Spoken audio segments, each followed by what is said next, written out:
del día de hoy. Me imagino que habrán durante la semana, con estas cosas de la vida, encontrado algún libro de historia de Chile por ahí. ¿Sí? Algo. Ya. En todo caso, dentro de estos mismos cursos yo voy también entregando algunos hitos importantes por cada periodo que nosotros vamos a ir, obviamente, estudiando. El apunte sí lo leyeron. ¿Sí? Ya, muy bien, me parece. No todos me movieron afirmativamente la cabeza, pero en todo caso es importante que ojalá lean para que podamos comprender. ¿Ya? Y no tengamos que estar aquí, en este caso, en el tiempo que tenemos, que no siempre es mucho, para poder entonces seguir avanzando en la materia. Ahí hay una lectura que centralmente nos dice cuál era la situación de la religiosidad que había en el Chile del siglo XVI, XVII aproximadamente. ¿Ya? Y quienes leyeron esta lectura se dan cuenta los grados.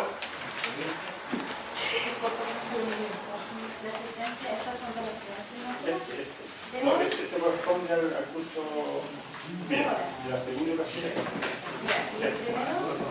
Primero, no, pero lo que pasa es que estas otras listas que pasaron.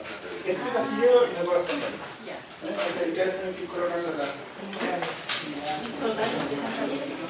El segundo casillero es, por favor, ahí me van colocando la...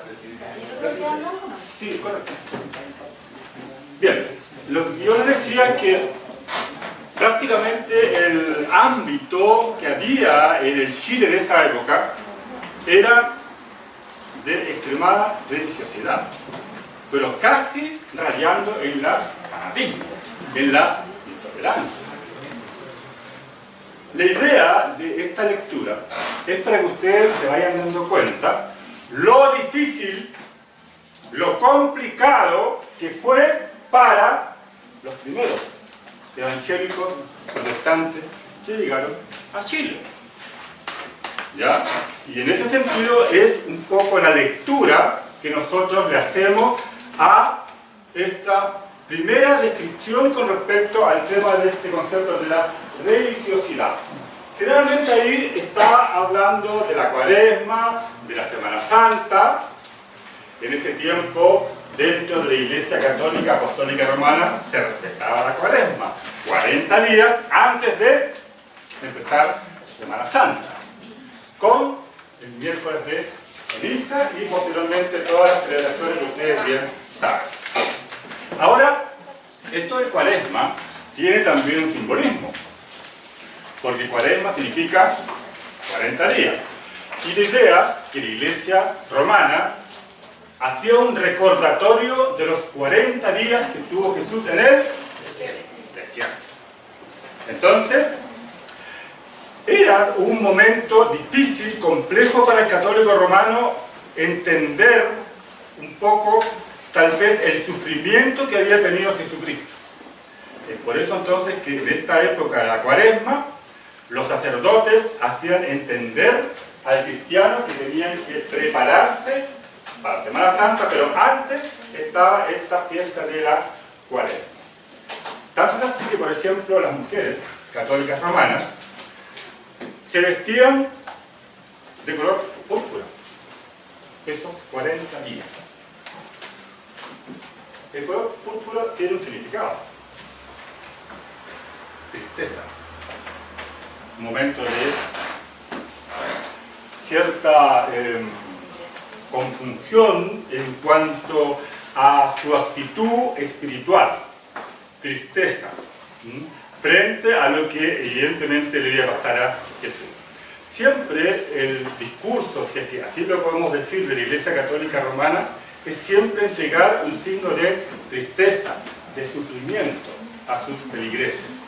Por eso, la diferencia con el evangélico protestante es que nuestra cruz siempre está limpia. ¿Se dan cuenta ustedes que dentro del mundo católico romano la cruz siempre hay un Cristo crucificado? ¿Por qué ustedes creen que está este Cristo crucificado? Obviamente, sabemos el simbolismo, ¿cierto?, propio, pero ¿por qué ustedes creen que dentro de la mentalidad católica romana siempre aparece esta cruz con el Cristo crucificado? Incluso en esta misma iglesia luterana. ¿Se dan cuenta ustedes? En el templo, en la nave mayor, también tienen un Cristo crucificado. ¿Pero por qué? Claro, ahí denota el sufrimiento de Jesús. Pero, ¿qué hay más allá de eso? ¿Por qué en el caso de nosotros es una cruz limpia y en el caso de los católicos romanos siempre la cruz con el Cristo? En una, si ustedes se dan cuenta, si observan el rostro de Jesús, siempre en sufrimiento. Vuelvo a decir lo mismo, siempre la Iglesia Católica tratando de crear ese concepto de ese Cristo, un Cristo sufriente. ¿Por qué? Dentro de la mentalidad católica romana. Alguien, bueno, todos somos acá evangélicos protestantes, pero tal vez su papá, su mamá, su abuelita, de repente podría haber sido católico romano y tal vez podrían haber dado algún tipo de explicación de por qué. La idea es que, vuelvo a repetir, tener ese Cristo crucificado era mostrarle a la gente que Cristo sufrió por nosotros. Y ese sufrimiento nunca hay que olvidarlo. Mentalidad católica romana. Desde un punto de vista de la lógica humana, como que no está mal pensado. Porque muchas veces nosotros nos olvidamos de ese sufrimiento de Jesucristo para salvarnos a todos nosotros. Siempre tenemos esa cruz limpiecita. Y muchas veces alguien nos tiene que recordar que Jesús sufrió por nosotros. ¿Cómo que nos olvidamos? Entonces, en la Iglesia Católica, Apostólica y Romana, para hacerles recordar a cada uno de sus feligreses de lo que realmente Jesús pasó para salvarnos a nosotros, es que colocan a este Cristo crucificado. ¿Qué opinan ustedes? ¿Suena lógico? No, suena tan mal, te voy a decir. Sin embargo, el problema está que los sacerdotes católicos romanos se quedan en ese plano, del sufrimiento. Pero se les olvida muchas veces decir que Jesús triunfó a la muerte. Y esa cruz limpia que tenemos ahí es justamente un Jesucristo resucitado. Y es por eso que nosotros justamente adoramos a un Jesucristo resucitado, a diferencia de muchas otras religiones donde sus grandes líderes han muerto y nunca más se sabe de ellos en cuanto a su resurrección. Entonces, claro, desde el punto de vista triunfante, de darle ánimo, energía, vigor a las personas, claramente la cruz limpia nos da ese concepto, que Dios ha triunfado sobre la muerte, y es la base fundamental de la doctrina cristiana. Si Jesús no hubiera hecho este proceso, hubiésemos sido otra religión de las muchas que hay en el mundo. ¿Ya?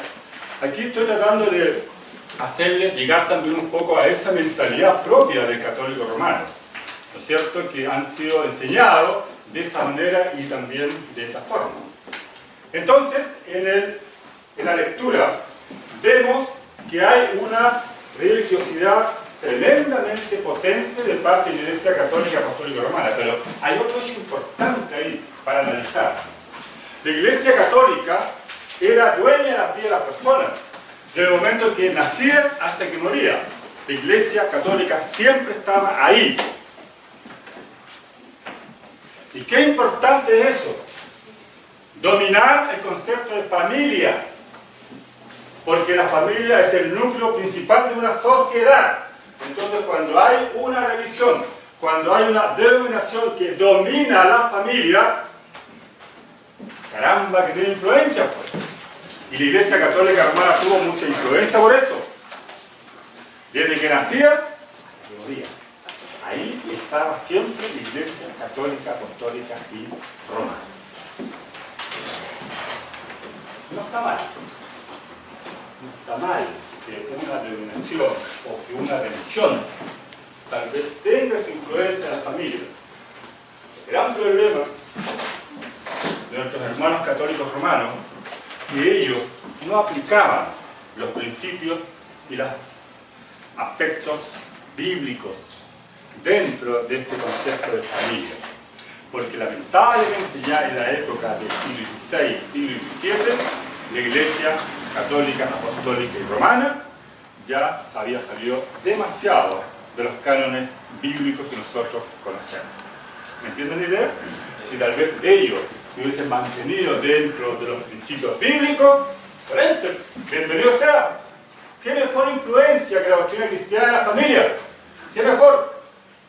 Pero ellos lamentablemente ya se habían desviado demasiado. ¿Ya? Prácticamente era una religión casi particular de intereses que defendían aspectos sociales, políticos y económicos, y eso es lo que nosotros vamos a ir viendo de a poco. Eso es lo que deja la lectura de lo que ustedes ahí tuvieron la oportunidad de conocer. Lo que estoy también señalando a ustedes, estimados alumnos y alumnas, que nosotros tenemos que tener la capacidad de analizar y de comentar. Posiblemente ahí hay muchas fechas, muchos nombres, tal vez la memoria nos va a fallar. Posiblemente. Si yo les empiezo a preguntar específicamente algunas cosas ahí de esa lectura, tal vez no me lo van a decir. Pero lo que queda es el comentario, la reflexión. Eso que estamos trabajando ahora. Así, obviamente, hay que trabajar este tipo de apuntes, ¿ya? Que quede una moraleja, una enseñanza. Entonces vemos que la Iglesia Católica romana estaba tremendamente dentro de una esfera de influencia incluso mayor que el mismo Imperio español. Y si seguimos leyendo el apunte, después nos va a aparecer otro aspecto importante que tiene que ver con el derecho de patronato. Duda, consulta, a ver, por favor, no tengan miedo. Derecho de patronato. Aquí ya vamos a entrar a hacer una justificación histórica. ¿Por qué la Iglesia Católica tenía tanto poder? Porque yo creo que eso todos lo sabemos. Pero nosotros no solamente tenemos que quedarnos con las consecuencias, sino que ir a las causas. Aquí vamos a ver una causa de por qué esta Iglesia Católica era tan influyente en la familia, en la parte política, en la parte religiosa, en la parte social. Incluso llegó a tener mucho más poder que el mismo Imperio español. ¿Cuáles son las causas del por qué? Aquí tenemos una, el famoso derecho de patronato. ¿La habían escuchado ustedes? ¿Uno? Ya. Mira, ayudante. Eran los privilegios que los papas le entregaban a los reyes y que Ya. a su vez transmitían hacia los colones. Correcto. Ya. Ahí ya tenemos una primera apreciación con respecto a este tema. Los derechos que los reyes católicos españoles le entregaban a la Iglesia Católica para que la Iglesia Católica pudiera evangelizar en estos territorios. Ustedes saben que en el siglo XVI empezó el periodo de la conquista española, más llamada conquista, porque ya estos territorios están muchos siglos ya conquistados por comunidades indígenas y civilizaciones. Los aztecas, los incas, no eran cualquier pueblo, ellos tenían civilización, tenían un desarrollo de la astronomía, de las matemáticas, mucho más superior que en Europa. ¿Ya? Entonces, pero bueno, la historia tradicional llama siglo XVI la conquista española. Siglo XVI, conquista española. Ya. Con mi mejor letra estoy escribiendo, ¿no? No me pidan más porque no tengo buena letra, pero esta es mi mejor letra. Conquista española, ¿ya? Llegan los españoles, bendecidos por el Papa de la época, que dicho sea de paso, el Papa era un hombre que no solamente tenía poder espiritual, sino que también terrenal. Llegó tanto poder a tener este hombre que prácticamente era la principal figura política, económica, social en el siglo XVI en el mundo conocido, civilizado. ¿Ya? Es más, incluso cuando uno empieza a desglosar el concepto de Papa, ahí uno se da cuenta por qué. Claro, es verdad. Cuando se le dice Papa es porque en esa época tenía, más allá de un poder espiritual, también secular. El año pasado, a los alumnos del año pasado, estuvimos conversando con respecto al concepto del Papa. Y descubrimos que el Papa es una sigla. Una sigla. Igual cuando, por ejemplo, uno habla de Serna Pesca, Servicio Nacional de Pesca, Papa también es una sigla. Y mis queridos y estimados alumnos y alumnas del año pasado me van a entonces a decir a sus compañeros nuevos, ¿no es cierto?, esa sigla. ¿Qué significa Papa? Pedro, apóstol, Augusto. Muy bien. Voy a considerar esa acotación en la primera prueba que tengamos. Los alumnos nuevos sabían eso. No lo sabían. Ya. Y bueno, pues así entonces van a aprender algo nuevo este día.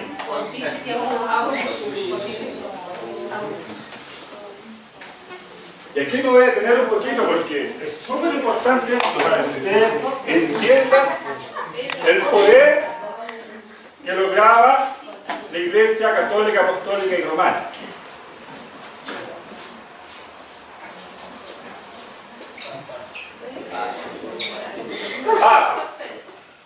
¿Cierto?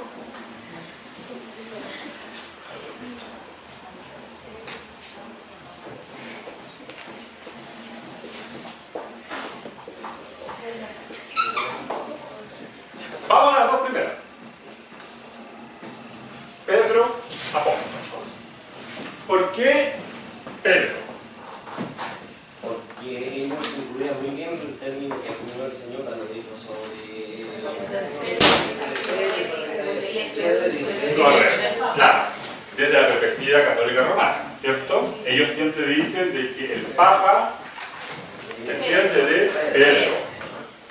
Bueno, todos sabemos la importancia de Pedro y también esa interpretación que le hicieron del concepto de roca, porque Pedro significa roca, ¿ya? Entonces ahí hubo una serie de manejos, manipulaciones históricas que se han dado siempre en esta humanidad.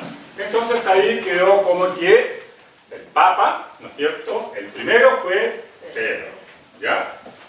Apóstol, porque sabemos que él fue un apóstol.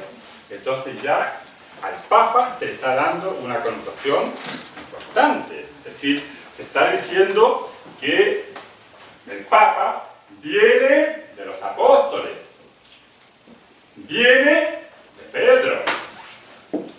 ¿Ya? Entonces ahí ya se le está dando una legitimidad a este Papa. Entonces ya tenemos los dos primeros conceptos.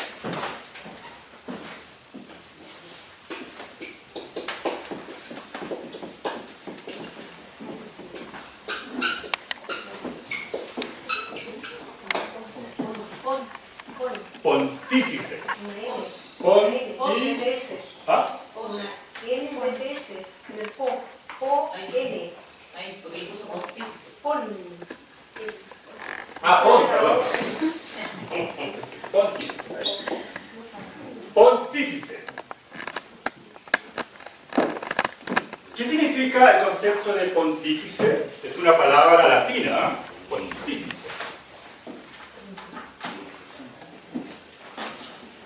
Por ejemplo, al Papa se le llama sumo pontífice. ¿Lo han escuchado ustedes? ¿Sí? ¿Qué significa el concepto de pontífice? El concepto pontífice, desde el punto de vista latino, significa majestad espiritual. ¿Qué tal? ¿Cómo están? Miren los títulos que tiene el Papa, ¿no? ¿Se dan cuenta ustedes? Majestad.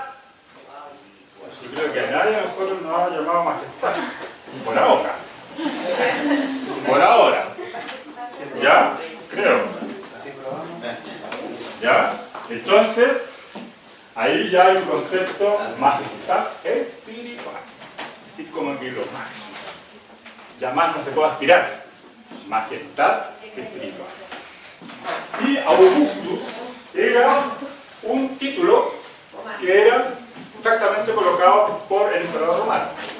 O era emperador romano o Augusto. ¿Ya? Pero Augusto también tiene un significado. Augusto. Exactamente. Y otro también significado es excelso. Excelso. Imagínense. ¿Qué título? Excelso, ya como lo máximo, ya pasó todo lo racional ya. ¿Ya? Perfecto. Perfecto. ¿Ah?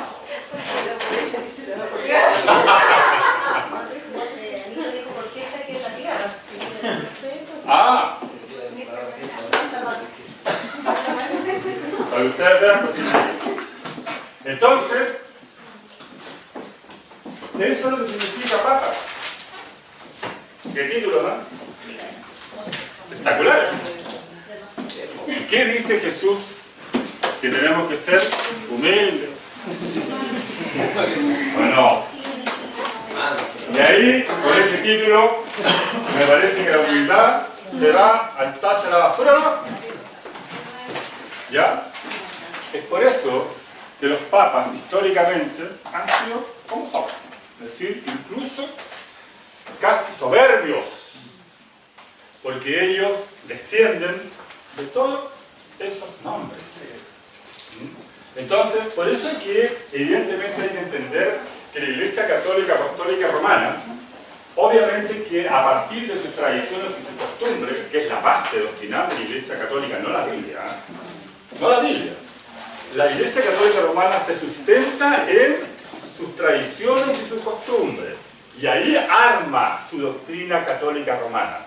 Y cuando la Iglesia Católica Apostólica y Romana se forma propiamente tal como nosotros la conocemos, no en el siglo I, no en el siglo I, sino en el siglo IV después de Cristo. Ahí, cuando uno hace un estudio de lo que ha sido la Iglesia cristiana, en el siglo IV después de Cristo nosotros tenemos ya la formación propiamente tal de lo que es la Iglesia Católica, Apostólica y Romana. A partir de una situación muy puntual. A partir de un concilio. Y yo sé que varios de ustedes, y en la primera clase de este año, y del año pasado, también hablaba. El famoso concilio de Trento. Trento es el nombre de una ciudad italiana, ¿ya? Y ahí, en el siglo IV, se reunieron todos los cardenales para comenzar entonces a estructurar lo que es actualmente la doctrina de la Iglesia Católica, Apostólica y Romana. Es decir, en el siglo IV, no en el siglo I. Así que con esto ya vemos claramente que la Iglesia Católica Romana no puede decir que ellos son los primeros. No son los primeros. Siglo IV. Y no por entrar en competencias, y quién fue primero, quién fue segundo, tercero. Pero nosotros, como pueblo evangélico protestante, ¿de dónde venimos? ¿Cuál es el origen histórico nuestro? ¿De dónde? De la era apostólica. que después cuando empezamos a colocarle nombre a nuestra denominación es otra cosa. Pero nuestra doctrina evangélica protestante viene del periodo de Jesucristo, ¿no es cierto? De ahí nosotros empezamos, desde el primer siglo. Así que en ese sentido somos más antiguos que la Iglesia Católica, Apostólica y Romana. ¿Ya? Cuando lleguen al bachillerato, después del diplomado, si llegan al bachillerato, ahí entonces se hace una asignatura que se llama Historia de la Iglesia. Así que ahí van a saber muchas más cosas con respecto a lo que yo estoy contando en este momento. Así que tendrían que esperar unos 3 años más o menos, como para que así entonces tengan más información. Pero esta información es como la básica para que ustedes ya sepan de que evidentemente nuestras denominaciones evangélicas protestantes vienen de la época apostólica y no tengamos miedo de decirlo. Porque claro, muchas veces ni siquiera tenemos idea de nuestro origen histórico. Sí sabemos que nos basamos en la Biblia, pero no tenemos nuestros conceptos históricos. Y estos vienen de los tiempos de los 12 apóstoles. ¿Sí? Entonces, ¿el decreto de qué fecha era? El Concilio de Trento. Bueno, el Concilio de Trento se dio desde el 3012 hasta aproximadamente el 371. Fue muy largo. ¿No es el de Nicea? No, ese fue el 71. El de Nicea, o sea, depende de cuando se armó otro conflicto político. Claro, correcto. En ese tiempo. Eso fue en el Te estabas preguntando con respecto al tema de, específicamente de Cuando dijo que un concilio se estableció, digamos, Claro, un concilio de Trento que duró este periodo, 312 al 371. Fue de varios años, no fue solamente un año nomás. ¿Ya? ¿Por qué? Porque no se colocaban de acuerdo bien cómo ellos iban a tener esta doctrina propiamente tal, el credo católico romano. Entonces hubo mucha pugna entre los cardenales. Por eso que se dice Concilio de Trento, fue una sola vez, se juntaron una semana, un mes, no. Fue por muchos años que se juntaron. Y a partir de ahí, entonces, nace lo que es el credo católico romano. ¿Ya? Tengo una confusión por los nombres. Ya. Es que lo que pasa es que yo, o sea, no quiero así como... Ya. Pero yo tenía entendido que los primeros concilios estaban, por ejemplo, el de Calcedónia, que fue antes de el de Nicea, que yo tenía entendido que era como el de Trento. Y el de Trento yo tenía entendido que era como ya para la época del Lutero, ¿no? No, es mucho más allá. Sí, lo que pasa es que, a ver, no, es mucho más allá. Yo estoy solamente hablando del siglo IV, cuando se empieza ya a formar lo que es el concepto básico de la doctrina católica romana. Ahora, ¿hubieron otros concilios antes? Sí. ¿Pero hubo otro de Trento? Claro, hubieron otros concilios, pero no tuvieron el efecto como el Concilio de Trento, porque el Concilio de Trento es como una especie de resumen de todos los otros concilios que hubieron. ¿Ya? En el siglo II, III, también hubo un concilio, porque quienes se juntaban ahí era la iglesia cristiana en sí, ¿ya? Pero que no tenía la denominación de católico romano probablemente tal, ¿ya? Porque ese es otro punto. La Iglesia Católica Apostólica Romana nace a partir, por ejemplo, de Constantino y de Teodosio. ¿Se acuerdan que hablábamos el año pasado? De ahí empieza a formarse la Iglesia Católica Apostólica Romana. ¿Ya? Y posteriormente, quienes no quisieron ser parte de esa Iglesia Católica Apostólica Romana, siguieron por veredas distintas. Y ahí estamos nosotros, los evangélicos. ¿Ya? Porque no toda la gente aceptó tener a un jefe como papa. Porque algunos decían, no, nuestro jefe es Jesucristo, no es el papa. Pero mira, ahí habría que entrar, pero una semana por lo menos a seguir escarbando. Pero el tema está que con el Concilio de Trento, porque yo tengo que un poco entrar a resumir acá, lamentablemente por un tema de tiempo, con el Concilio de Trento se logró ya establecer lo que es actualmente la doctrina católica apostólica romana. Por ejemplo, entender el agua bendita, entender las procesiones, entender el culto de María. ¿Está en la Biblia eso, no? Está en la Biblia. En el Concilio de Trento se estableció los llamados libros apócrifos. ¿Lo han leído ustedes? Los libros apócrifos. Ahí está la base de las tradiciones y costumbres de la Iglesia Católica Apostólica Romana. No en los libros que nosotros leemos, nuestra Biblia evangélica, ahí no hay nada de eso. Pero sí hay, en otros aspectos, tenemos toda la, por ejemplo, la literatura católica romana está centrada en esos libros apócrifos, donde se practica una serie de cosas que nosotros como evangélicos no hacemos. Por ejemplo, las procesiones. Y las procesiones fueron parte de también una influencia de los bárbaros. Cuando entran al Imperio Romano, entonces la Iglesia Católica, para tratar de conquistarlos, entonces lo que ellos hacen es absorber algunas costumbres paganas. Entonces, en definitiva, la Iglesia Católica Apostólica Romana tiene algo por ahí de cristianismo, algo de Biblia, pero bastante más de paganismo. Y eso tiene un nombre, se llama sincretismo. ¿Habían escuchado el concepto? Sincretismo, que es una mezcla de algo de cristiano, pero bastante de paganismo. Esto es, como les digo, para hacer la clase de historia de la Iglesia aquí.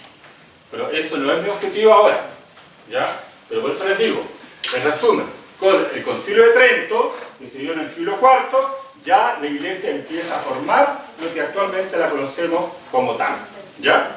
Incluso, por ejemplo, las procesiones era parte de las costumbres de un pueblo bárbaro que se llamaban los galos. Y los galos son actualmente los franceses. De ahí vienen los franceses, de los galos. Y ellos tenían esta costumbre de hacer procesiones con sus dioses. Y eso también fue adoptado por la Iglesia Católica, Apostólica y Romana. El agua bendita. Eso es una costumbre que viene de un pueblo que se llamaba los visigodos. También bárbaros. Entonces, todas estas costumbres son parte de aspectos externos que en ningún momento estaban en la Biblia. Por eso que yo les digo, la Iglesia Católica ya en el siglo IV prácticamente se alejó demasiado de lo que eran los preceptos, en este caso, bíblicos. Y bueno, y llegamos a este siglo XVI, pues, con una Iglesia Católica tremendamente poderosa desde el punto de vista político, desde el punto de vista espiritual, con el Papa como máxima figura, y además, no solamente máxima figura espiritual, sino también desde el punto de vista político. ¿Ya? Ahora, un hecho que también es importante, que este derecho de patronato le va a significar a la Iglesia Católica Romana grandes ganancias, porque dentro de los derechos que ellos obviamente tenían, era que el Imperio Español financiaba toda la evangelización acá en América, el Imperio Español. Es decir, la Iglesia Católica Romana no gastaba ni un 5. Todo era financiado por el Imperio Español. ¿Por qué? Porque cuando se dio esto del derecho de patronato, entonces significó que el Imperio Español tenía una religión oficial, que era la católica, apostólica y romana. Es decir, el Imperio Español era confesional. Y aquí tiro el paralelo. En Chile no tenemos un Estado confesional, en teoría, ¿no es cierto? No lo tenemos. Ahora, ¿cuándo se llama Estado confesional y cuándo no confesional? Confesional es cuando el Estado tiene una religión oficial. ¿Ya?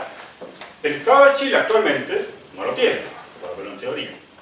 En la práctica sabemos que la Iglesia Católica, Apostólica y Romana tiene muchas prebendas, muchos beneficios, pero en el papel, en la Constitución Política de la República de Chile, se dice que el Estado de Chile es no confesional o Estado laico, que es exactamente lo mismo, laico o no confesional, ¿ya?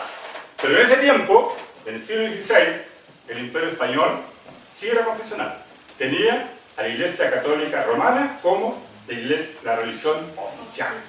Y como tal, entonces el Imperio Romano tenía que proteger a su religión, a la Iglesia Católica Apostólica Romana. Y claro que la protegió mucho, porque cuando los sacerdotes católicos romanos iban a hacer un trabajo de evangelización a la manera católica romana, por supuesto, muy distinto a la manera nuestra, y eran protegidos por soldados. Es por eso que esta mal llamada conquista de América, de parte del Imperio Español, siempre aparecen dos símbolos importantes: la espada del soldado español y la cruz del sacerdote católico romano. La cruz y la espada. De esta manera se evangelizó. Porque cuando los indígenas rechazaban esta cruz, llegaba la espada. Y las masacres fueron, pero ¿para qué les digo? Entonces, por eso que las comunidades indígenas, muchas de ellos rechazaron este concepto de cristianismo, porque veían que le estaban imponiendo una religión que no era de ellos. ¿Qué dice la Biblia? ¿Cómo tengo que yo hacer mi evangelización? ¿A sangre y fuego? ¿A espada? Ya. Aquí tenemos otro hecho más aún de cómo, lamentablemente, por no leer la Biblia o por no obedecer la Biblia, cometieron grandes barbaries. Y eso hay que reconocerlo públicamente. ¿Ya? Hubo muchas masacres. Justamente ¿por qué? Porque cuando llegaba el sacerdote, tomaba algunas encíclicas papales, ni siquiera la Biblia, y las empezaba a leer. Se las leía en español. ¿Ustedes creen que los indígenas iban a entender eso? ¿El español? Entonces le daban un cierto tiempo a los indígenas para que se arrepintieran. Y si no había una actitud de los indígenas de aceptar, entonces ahí ya aparecía la espada. De esta manera se evangelizaba. Algo totalmente antibíblico y fuera de todos los conceptos que nosotros conocemos como evangelizar. Por eso que se entiende que hay muchas comunidades indígenas que no quieren saber nada de los cristianos. Y aquí nos meten a todos en el mismo saco, católicos romanos y evangélicos. No quieren saber nada, porque claro, obviamente, sus padres, sus abuelos, sus bisabuelos, le comentaban esas cosas. No es que yo quiera justificar, pero en todo caso su actitud es lógica. Fueron tan maltratados que evidentemente que hubo un rechazo. Y los indígenas que fueron o que aceptaron a la religión católica apostólica romana, más bien lo hicieron por miedo. Para no ser maltratados, para no ser torturados, para no ser muertos. Entonces, al final, aceptaban ser católicos romanos. Sin embargo, ellos tenían costumbres, tradiciones propias de su religiosidad. Entonces, ahí también hubo un sincretismo, porque adoptaron algunas cosas que le enseñaban los sacerdotes católicos romanos y otras cosas que eran parte de su ADN religioso. Entonces, ahí también se formó un sincretismo y eso llevó también a que la Iglesia Católica en algún momento también aceptara algunas prácticas de las religiones paganas. Y en definitiva fue también después para su permisión. ¿Ya?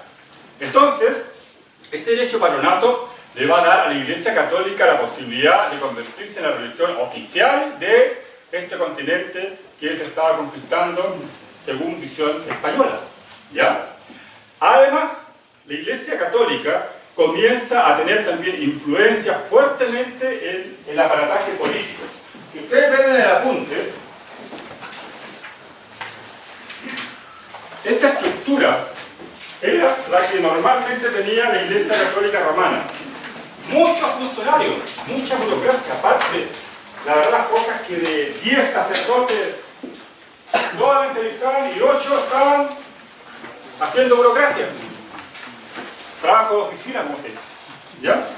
Y todos estos personajes, toda esta gente, el Imperio Romano, perdón, el Imperio Español tenía que pagar. ¿Ya? Imagínense el tremendo costo que significaba para el Imperio Español. Ahora uno dirá, bueno, ¿y dónde conseguía la plata el Imperio Español para financiar a tanto clérigo, a tanto religioso, que muchas veces ni siquiera en su vida evangelizaron o salieron al terreno, estaban solamente ahí en los episcopados, en las oficinas? que se puede llamar oficina en ese tiempo, ¿de dónde sacaba el Imperio Español todo ese dinero para poder financiar? Aparte de financiar a los funcionarios propios del Imperio Español, también tenía que financiar a toda esa gran cantidad de funcionarios eclesiásticos. De lo que ellos iban conquistando, robándolo, en lugares, todo lo que Daban campos, casas. Ya. Es decir, no si se venía de ahí toda la vendían las actuaciones de Correcto. Aparte de eso, que también fue un tremendo negocio que hizo la Iglesia romana para poder tener entrada, había algo fundamental. América era riquísimo en oro. Había mucho oro en este país. En Chile, pero especialmente en Perú, en México, Centroamérica. Entonces, ustedes no sé si han escuchado esa frase, venían a hacerse la América. ¿Lo han escuchado ustedes o no? Era cosa de agacharse y encontraba oro por todos lados. Perú, Venezuela, Colombia, ¿ya? Entonces, claro, a partir de esa gran cantidad de oro que extrajo el Imperio Español, le permitió hacerse poderoso también económicamente, financiar a sus funcionarios, a su ejército también, por supuesto, si también había que pagar a los soldados y también a toda esa estructura burocrática que tenía la Iglesia romana. Sino, ¿dónde hubiese logrado tener tanto dinero? En ese tiempo el patrón oro era muy importante. Un imperio que tenía mucho oro, obviamente era de considerado. ¿Ya? Mientras más oro tenía un imperio, obviamente es mucho más rico y tenía mucho más fuerza y mucho más influencia mundialmente en esa época, estoy hablando del siglo XVI. Entonces, tenemos que el oro va a permitir financiar todo, digamos, este gasto que tenía el Imperio Español en esa época. ¿Ya? Y vuelvo a decirles que todo este proceso de evangelización a la manera de la Iglesia Católica Romana era a través del financiamiento del Estado español. ¿Ya? También los soldados protegían a los sacerdotes para hacer su trabajo. Entonces prácticamente la Iglesia Católica Apostólica Romana estaba en una situación pero invidiable. Invidiable. Y más encima era la religión oficial. Es decir, ninguna otra denominación cristiana podía evangelizar los territorios americanos. Solamente la Iglesia Católica Apostólica Romana. Sin embargo, quienes leyeron el apunte se van a dar cuenta que en el siglo XVI, a pesar de esa prohibición que había para que otras denominaciones cristianas llegasen a América, igual hicieron algunos intentos. Venezuela, ¿qué más? Y son tres. Venezuela, ya, Río de Janeiro, Brasil y Florida, el actual estado de Florida en Estados Unidos. Llegaron colonos evangélicos, ¿ya? Imbuidos también por todo este movimiento, en cierta manera, protestante que se estaba dando en Europa. Pero fueron rápidamente exterminados, rápidamente, prácticamente aniquilados, ¿ya? Uno diría, bueno, tal vez no fue la voluntad de Dios, posiblemente. Pero lo que pasó es que estos colonos no venían en son tampoco de conquistar almas a través de la fuerza, sino solamente venían en son de paz y de lograr evangelizar especialmente a las comunidades indígenas de una manera como la que la Biblia justamente así lo dice, es decir, de una manera armoniosa, con fraternidad y con amor. Claro, cuando el Imperio Español supo que estas colonias se estaban instalando, inmediatamente mandó al ejército y los aniquiló. Y algunos que lograron salvarse fue gracias también a que las mismas comunidades indígenas lograron rescatarlos. ¿Ya? Entonces estos fueron los tres primeros intentos que hubieron para poder también llegar con el Evangelio bíblico también al continente americano, siglo XVI. Es una historia poco conocida, muy poco conocida, pero sí es importante señalarla que ya habían hermanos que tenían ese concepto de venir a evangelizar a un territorio tremendamente complejo. Primero, las comunidades indígenas, Y más encima tenían en contra al Imperio Español, que al saber de esta ubicación que tenían los colonos en estos tres lugares, inmediatamente entonces los vencieron a través de las armas. ¿Ya? Otra presencia que se va a dar en ese tiempo, y aquí también en el punto aparece, es de los famosos corsarios. Y aquí ya hay que marcar una diferencia. Mucha gente confunde corsarios con piratas. Pero la verdad es que aquí vemos esa diferencia grandemente, porque ahí hay un personaje que aparece con nombre y apellido. Se llama Francis Drake. ¿Ya? Fue uno de los más grandes corsarios que se conoce en la historia marítima del mundo. Francis Drake. Un corsario. Pero hay que hacer la diferencia. No era un pirata. ¿Qué diferencia hay entre un corsario y un pirata? Pareciera lo mismo. Muchas veces la gente dice, este es un pirata. El corsario era un contratado. ¿Ya? Y el pirata era un brutal ladrón. De forma independiente. Claro. Claro. Francis Drake era contratado por la Real Armada Británica. ¿Ya? Pero él combatía no uniformado, sino como un civil. ¿Ya? ¿Qué pasaba? Gran Bretaña estaba en guerra económica con España. Entonces, Gran Bretaña va a contratar algunos marinos, ¿ya?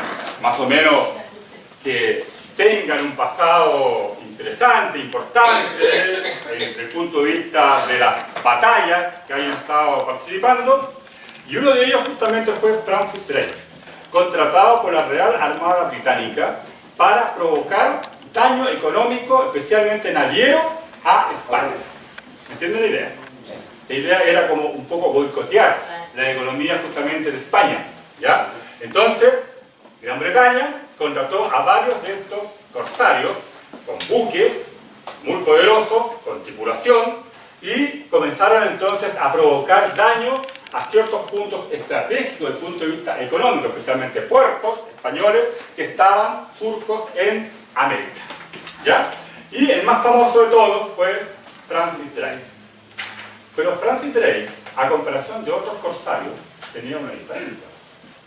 Francis Drake era el único que era, en cierta manera, un protestante. Él era de la religión anglicana, sus padres también han sido anglicanos, ¿no es cierto? Y él, aunque estaba vinculado con este tema de la guerra, porque siempre ustedes saben de que ha habido como una polémica, si realmente es conveniente que los hermanos evangélicos estén vinculados a la parte de las Fuerzas Armadas. Siempre hay esa pugna, ¿no es cierto? Porque generalmente nosotros, los evangélicos, teóricamente, somos personas de paz y de amor, ¿cierto? Pero ¿qué pasa con los militares? Ellos van a la guerra, se preparan para, no sé si habrá un militar ustedes, se preparan para la guerra, van a matar, odio. En una guerra, lamentablemente, o eres tú o eres yo, o los dos. Entonces siempre ha habido esta polémica en cuanto a que, pero es bueno que los hermanos evangélicos estén vinculados a las Fuerzas Armadas por eso mismo. ¿Ya? Pero eso lo vamos a ir desarrollando en el transcurso de la clase. No, que mira, yo soy súper práctico en este tema, no escabullo ningún tema, porque muchas veces lo que pasa es que nosotros los evangélicos no somos tan sinceros en decir las cosas de frente, ¿ya? Y este es un tema complejo y difícil, que algunos tratan de no decirlo, nos vamos por otro lado para no entrar en polémica. Pero todo tiene una explicación, incluso hasta bíblica. Francis Drake era un hombre de armas, pero no se olvidaba que él era hijo de Dios. ¿Y saben qué es el comportamiento que él tenía? Ahí lo marcaba una diferencia con los corsarios que no eran cristianos. Hay un punto importante que hay que ver. Él, cuando por ejemplo bombardeaba un puerto o atacaba a sus enemigos, algunas veces se hacían de prisioneros. ¿Y qué pasaba muchas veces? Los mataban, los ahorcaban, enfermar a los prisioneros, ¿no es cierto? Pero en el caso de Francis Drake, un prisionero que él capturó fue torturado o fue encerrado. Él respetaba la vida de sus incluso enemigos y los devolvía sanitos y coreando. Actitud cristiana, ¿no? ¿Sí? Él era un militar, tenía que cumplir órdenes. Era un militar, tenía que cumplir órdenes, pero la actitud distinta. Hacia su tripulación, él era muy respetuoso. Él era superior a toda su tripulación. Pero su tripulación lo quería mucho, porque él era un hombre respetuoso. También de su gente. Y no siempre, de repente un general, un coronel es muy respetuoso con la tropa. Pero como muchas veces tienen grado, gente superior, él sabía que era una persona que tenía grado, que era una persona respetada, pero por lo que era como persona. Entonces, como marino, dejó una tremenda y gran enseñanza a esa generación de la Marina Británica de esa época.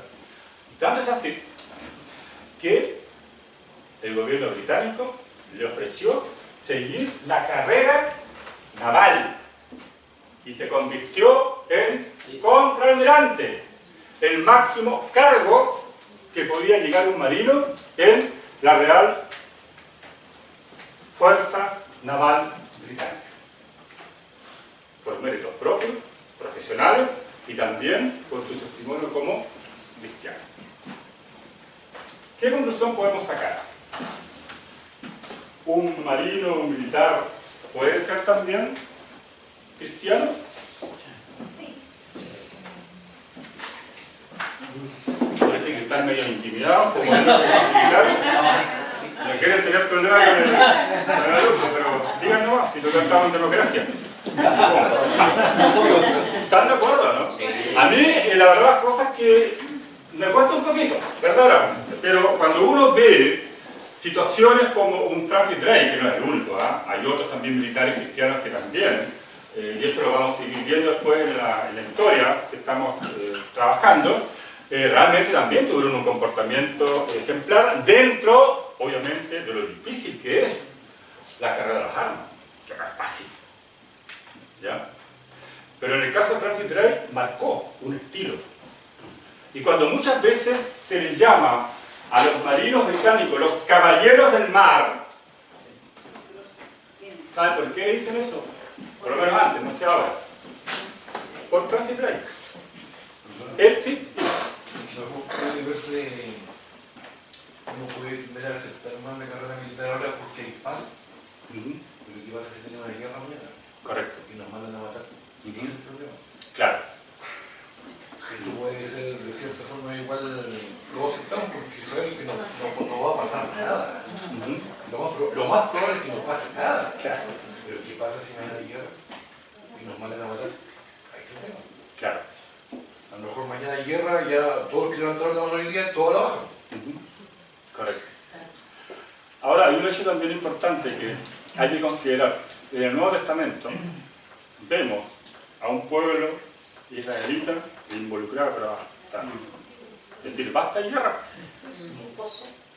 Dios involucrado también, pero no por culpa de él, por culpa del pecado de los hombres que arman guerras. Ahí está el problema. Y la guerra es parte del pecado del hombre. ¿Ya? Entonces, sí, entonces por eso es que muchas veces Dios, para salvar a su pueblo, tenía que involucrarse, pues.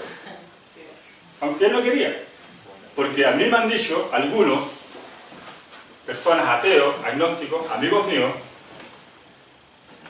en el Nuevo Testamento tu Dios fue sangriento, asesino. ¿Sabe? A mí me gusta mucho dialogar, casi entrando en el límite, ¿no? De lo permitido y no permitido. Yo sé que algunos me pueden sorprender, pero no tengo problema. Estas cosas hay que conversarlas aquí, en cualquier parte. Yo sé que las iglesias una vez por tratar de no crear problemas, polémicas, nos callamos, ¿no? Pero Sí, así me han dicho, tu Dios es un asesino. Así. Son agnósticos, ateos, no quieren sacar con Dios. ¿No? Es un asesino. Mira, me muestra en la Biblia. Claro. Continúa. Y sí, si tú ya decís mal. Sí, es que, bueno, si uno analiza igual las guerras que hoy día se ven, es básicamente por los intereses de la cultura. Claro, exacto. El egoísmo, Ujú. se peleó un general, le tuvo rabia a otro, y chicos, ya metamos todo, y Exactamente. ¿y qué les decimos? Claro. Por su patria. Exactamente. Y simplemente por el interés de ellos. Ujú, exactamente. Y todas las guerras son así. Sí. Si uno hace un análisis de todas las guerras que han habido a nivel mundial, el 99,9% ha sido por egoísmo, por afanes de poder del hombre. Una guerra que se ha hecho por causas nobles es difícil encontrar. Siempre cuando uno hace un análisis exhaustivo de las causas de la guerra, llegamos lamentablemente a lo que dice su compañero acá. ¿Ya? Y esto no es culpa de Dios, porque al tiro nos dicen, oye, ¿por qué tanta guerra? ¿Dónde está tu Dios? Tantas guerras que hay, tanta violencia, ¿dónde está tu Dios? ¿Me entienden ustedes? Pero analizamos las causas. Que al final Dios no tiene la culpa de estas guerras, somos nosotros. Y como Dios amaba o sigue amando tanto a los judíos, es que tenía que también involucrarse en las guerras. Y tuvo que también mandar a matar gente. ¿Sí o no? Pero ¿se dan cuenta ustedes cómo los agnósticos y los ateos tergiversan la situación? Porque el hecho histórico está. Y yo no voy a negar que Dios no se metió en guerra y que fue un Dios sangriento. Pero nosotros, a Dios gracias, tenemos también la Biblia completita. Y la podemos leer completita. Y nos vamos a encontrar en otros libros de la Biblia donde nosotros se nos va a dar explicaciones de por qué justamente esta situación. Y a Dios gracias, tenemos también el Nuevo Testamento. ¿Sí o no? Entonces son esas cosas en las que nosotros tenemos que tener mucho cuidado, porque de repente nos hacen ese tipo de preguntas. Y muchas veces nosotros no sabemos cómo responder. Pero, por esas cosas que pasan, ¿no es cierto?, en el Espíritu Santo, tenemos la Biblia. Problema, que no leemos la Biblia. Claro, ahí está toda la solución. No. Empezamos con las teorías, tratamos de un poco acercarnos a ciertas situaciones que hemos escuchado y de repente aparecen las sectas, movimientos por allá y por acá, empiezan las divisiones y al final, en vez de unirnos, nos provoca mucho más conflicto. Entonces, por eso que, volviendo a Francis Drake, ahí tenemos un claro ejemplo de un cristiano militar, pero que él siempre actuó de esa manera. Yo no digo que todos actúen así, pero él fue un ser especial. Tan así que se le llamó el Caballero del Mar. Y de ahí que quedó en la mente, prácticamente ya casi universal, de llamar a los británicos los caballeros, los gentlemen, a los hombres obviamente que eran muy dados al protocolo y eran muy gentiles. De ahí viene ese concepto que nosotros tenemos de los británicos, ¿no es cierto?, de Francis Drake, un hijo de un pastor anglicano. Pastor anglicano. ¿Ya? Ahí tenemos un muy buen ejemplo. Y él, entonces, cuando llegaba a una playa, lo primero que hacía era un devocional y un culto. Oraba. Cuando estaba en alta mar, en algún momento, también reunía a toda su tripulación y él predicaba. ¿Ya? Entonces, era un hombre consagrado, quería su patria, era británico, quería defenderla, pero también, ante todo, era un hijo de Dios. Es decir, por eso es que yo en el apunte coloco el ejemplo de Francis Drake, porque realmente fue un hombre que, de una manera, va a dar, ¿no es cierto?, una línea de conducta a las futuras generaciones de militares o de marinos, y posteriormente estos ya aviadores, que, siendo cristianos, abrazan la carrera de las armas. Me gustaría tener un comentario tuyo. Bueno, con respecto. Que, por ejemplo, el hecho de... No sé si tú te has encontrado con personas que de repente dicen, bueno, ¿por qué tú estás en las armas? Sí, varias veces me han dicho lo mismo que dice usted, porque uno se entrena para la guerra. Y en la guerra siempre muere alguien. Claro. Puede ser yo, puede ser él. Uno no está ajeno a eso. El día de mañana llegue a ocurrir eso, uno nunca sabe. Claro. Pero yo en el interior de mi corazón todos los días le pido a Dios que ojalá nunca Claro. en el conflicto bélico donde y los hijos de Dios se me han involucrado. Correcto. Pero si llegara a pasar, comportarme como un hijo de Dios, con la misericordia y la piedad que Claro. del Señor. Tal vez el punto es que si en algún momento llegases tú a capturar a una persona, un prisionero en este caso, obviamente tu trato tiene que ser dentro de las causas cristianas, de respetar dignamente al prisionero. Difícil en todo caso, ¿no? Porque tal vez vas a tener compañeros que no son evangélicos y tal vez van a querer acometer en contra de ese hombre. Pero es ahí donde está justamente una situación complicada, pero en todo caso con Dios todo se puede. Todo se puede. Correcto, muy bien. Entonces, Francis Drake lo tenemos como una figura importante en cuanto al concepto que él fue el primero, imagínense ustedes, el primero que empezó a hacer devocionales y cultos en playas del norte de Chile. Un corsario, junto con su tripulación. Y vuelvo a decir, respetuoso de los prisioneros, nunca acometió en contra de mujeres, de niños. Dentro de todas estas expediciones que él hizo, ningún tripulante o marino que estaba a cargo de él violó a una mujer. Es lo típico. Entonces, en cierta manera, ahí vemos una actitud recta de un cristiano vinculado a las armas. ¿Ya? Bien. Siguiendo con esto, vamos a pasar un poquito a hacer una pequeña introducción para después entonces la próxima clase ya entrar de lleno a la unidad número 3, unidad técnica, los evangélicos en el proceso de la independencia nacional. Aquí ya vamos a empezar a hablar de lleno con respecto entonces a la aparición de los primeros evangélicos de manera algo más permanente en la historia de Chile. Porque lo que yo les he hablado son cosas ocasionales, los colonos en Venezuela, ¿no es cierto?, fueron situaciones muy puntuales que no dejaron resultados, lamentablemente, y en el caso de Francis Drake, por lo que yo ya les he estado señalando.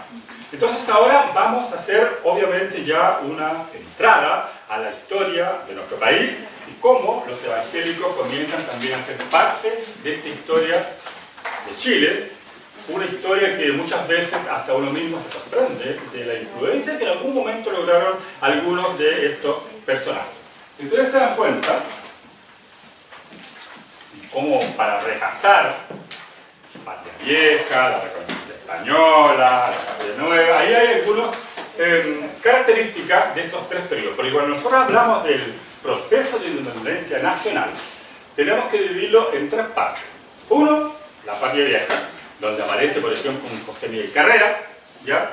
Después tenemos la Reconquista, con los españoles nuevamente volviendo al poder acá en Chile, y ahí nos aparece don Casimiro Marco Obregón, Bruno San Vicente y San Bruno, perdón, los Talavera y todo. Y después llegamos a la Patria Nueva, ¿ya? Donde los chilenos vuelven otra vez a conquistar el poder. Está la batalla de Chacabuco, está la batalla de Maipú y aparece un personaje también muy importante que es don Bernardo O'Higgins. Es decir, en 1 minuto 30 segundos le resumí 3 periodos así.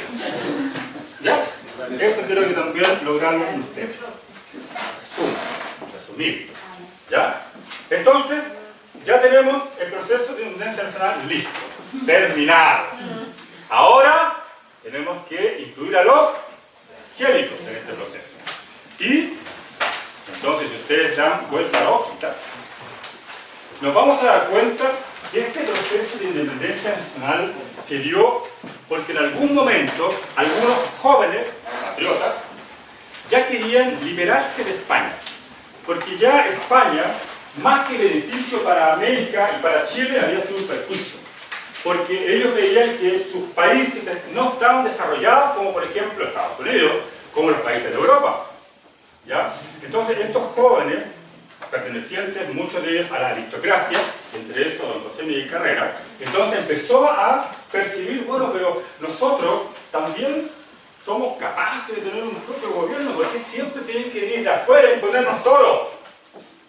¿Por qué no tener un gobierno independiente, soberano, libre, que nosotros tomemos nuestras decisiones, no que venga de España?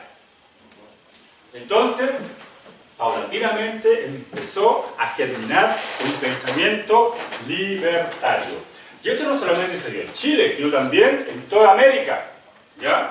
De tal manera que con el tiempo comenzó ya a fortalecerse este concepto de liberarse de España, ¿ya? Y ahí empiezan la serie de procesos que ya ustedes bien pueden leer en la Patria Vieja, Reconquista y la Patria Nueva. Pero nos vamos a centrar en la próxima clase en la Patria Vieja, porque ahí obviamente hay algunos personajes del mundo evangélico que llegan a Chile. La mayoría de ellos eran norteamericanos. ¿Por qué? Porque una de las primeras medidas que adoptó la Junta Nacional de Gobierno, ¿se acuerdan ustedes de la Junta Nacional de Gobierno? Por eso se celebra el 18 de septiembre de 1910, aparece un caballero que era presidente, don Mateo Victorio Zambrano, ¿sí?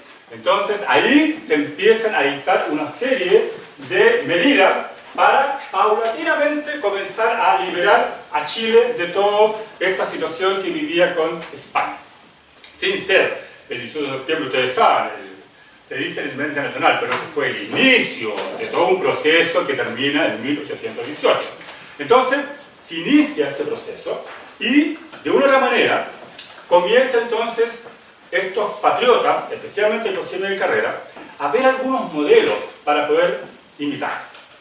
Y miraban en el mapa y se daban cuenta de que en la parte bien al norte estaba Estados Unidos. Un país con un gobierno propio, soberano, libre, que había logrado derrotar a los británicos. Entonces, muchos patriotas asemejaron un poco la historia. Es decir, los norteamericanos lograron derrotar a los británicos, que eran los que dominaban los territorios de Estados Unidos antes que se formara como tal. Y entonces los chilenos tenían a los españoles. Entonces, si los norteamericanos habían logrado derrotar a los británicos, ¿por qué no los chilenos a los españoles? Tenemos el ejemplo de Estados Unidos. Ellos tenían ese ejemplo. Entonces, por eso también ellos se atrevieron a decir ya, paulatinamente, vamos a comenzar entonces a liberarnos de España. Eso más o menos fue el concepto. Y entonces, Estados Unidos le era para ellos, especialmente para José Miguel Carrera, el gran ejemplo a seguir. Y aquí está la primera conexión con los evangélicos. Porque Estados Unidos, la mayoría de su población era evangélica protestante. Es decir, no que Estados Unidos tuviese una religión oficial, no, pero sí la mayoría de muchos de los colonos eran justamente evangélicos protestantes. Entonces, los primeros norteamericanos que llegan a Chile cuando se sabe que Chile comienza a liberarse desde el punto de vista comercial, porque antes ustedes saben que Chile solamente podía comercializar con España, nada más. Entonces, cuando se produce ese proceso de independencia nacional, una de las primeras medidas que va a adoptar la Junta de Gobierno es liberar Chile para poder negociar con todos los países habidos y por haber. Es decir, libertad de comercio. Y uno de los países que escucha esa determinación de Chile es Estados Unidos. Y Estados Unidos entonces empieza a enviar comercio. comerciantes, gente a negociar con Chile. ¿Por qué? Porque Estados Unidos veía que era importante tener algún grado de influencia con Chile, especialmente también desde el punto de vista estratégico y desde el punto de vista geográfico. ¿Por qué? Porque en la parte final del Chile geográfico se unía el Pacífico con el Atlántico. Entonces, estratégicamente era un país muy, muy valioso, porque en esa época la mayor cantidad de tráfico comercial se hacía a través de barcos. Era lo más rápido y lo más seguro. Chile está en una situación geopolítica muy importante, porque en esa época Chile, aunque no lo crean, 1810 tenía salida directa al Atlántico. ¿Sí? Pues. Chile no era lo que nosotros conocemos ahora. Toda la Patagonia, esto que tanto nuestros queridos hermanos argentinos hablan de la Patagonia Argentina. Esa Patagonia era nuestra. Toda era nuestra. ¿Sabían ustedes eso, no? Todo era nuestro. Entonces Chile salía por el Pacífico, Atlántico. Así que, súper importante. Y en ese tiempo, para nada se tenía pensado construir el canal de Panamá. ¿Ya? Entonces, Chile era un país atractivo desde el punto de vista comercial, pero especialmente desde el punto de vista del transporte minero. Y colorín colorado, esta historia está acabada hasta el próximo sábado. Nos vemos el sábado, ¿ya?